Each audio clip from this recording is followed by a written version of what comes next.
We've had a deadly 24 hours on local roads. Yeah, we sure have. We're following developments from multiple crashes from New Year's Eve to today.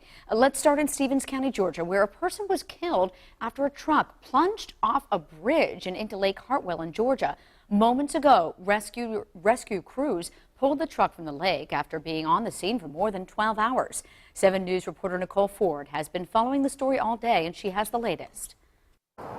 After a full day on the water, that truck was pulled from Lake Hartwell, but there's still a lot of questions left unanswered. Like, who does the truck belong to? Why did it go off the bridge in the first place? And whose body did they recover early this morning? All questions this community wants answered.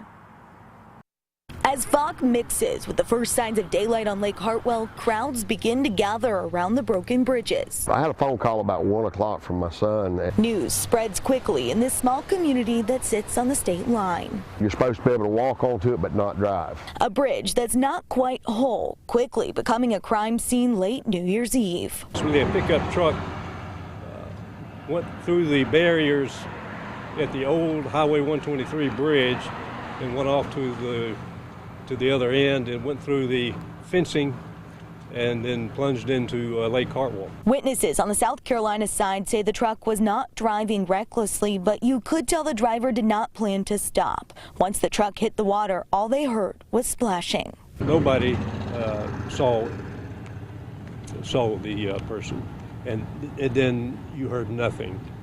So there was no outbursts, no screams or anything.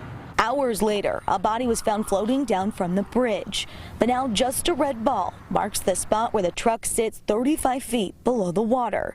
As boats search the area, it's not clear if there are more victims. You know, it's bad when it's not murky. So considering that all the rain and the mud that's washed in the silt, it's made it probably harder for them to see. All day, divers tried to get to the bottom to retrieve information on who the truck belonged to. But still, they have very little information on who lost their life on the lake. Initial thoughts is the families of these people or the person, the loss they're starting out the new year with. We're losing people to car accidents and different events all the time, and you know it's bad to start a new year with a death in the family. The Stevens County coroner tells us that body that was pulled from Lake Hartwell has been taken to Atlanta for an autopsy. We'll continue to work to get you more information as it becomes available. In Stevens County, Georgia, Nicole Ford, 7 News. And we do have an update since we have just learned the name of the victim. The Stevens County coroner has identified him as 49-year-old William Norton.